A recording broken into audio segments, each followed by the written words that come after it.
Barlow Company manufactures three products, A, B, and C. The selling price, variable cost, and contribution margin for 1 unit of each product appears below. Calculate the contribution margin per pound of materials used in each product. The same raw materials used in all three products, and Barlow Company only has 5,000 pounds of raw material on hand and will not be able to obtain any more of it for several weeks due to a strike in a supplier's plant. Management is trying to decide which of the products to concentrate on next week in filling its backlog of orders. The material cost $8 per pound. We're first asked to calculate our contribution margin per pound of materials used. We're given our contribution margin per unit as $54 for product A, $108 for product B, and $60 for product C. We're also given our direct material cost per unit.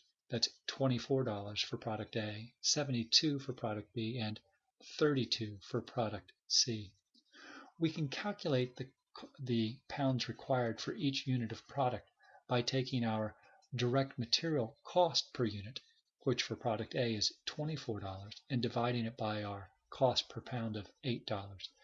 We require 3 pounds of materials per unit of product A.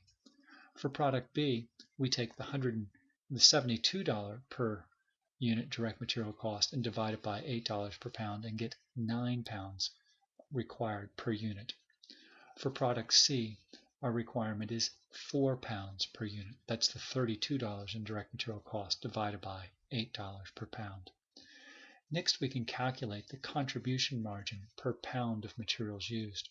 For product A, it's $18. We take the $54 per unit contribution margin and divide it by the 3 pounds of raw materials required.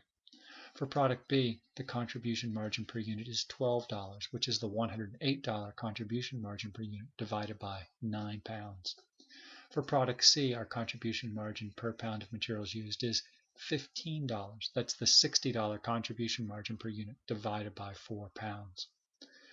In terms of our priorities in producing products, we should first concentrate on product A, as it has the highest contribution margin per pound of materials used.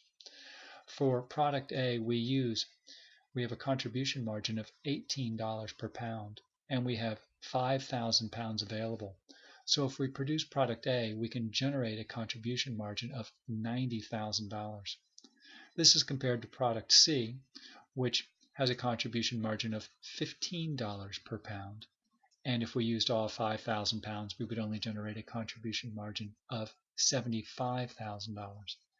And our final priority would be product B, as its contribution margin per unit is $12, and we would only generate $60,000 total contribution margin. If we had the opportunity to purchase additional raw materials, if we were needing to produce more of product A, we should be willing to pay a maximum of $18 per pound of product, which is equal to our contribution margin per pound of materials used. For product B, the most we would be willing to pay would be $12 per pound.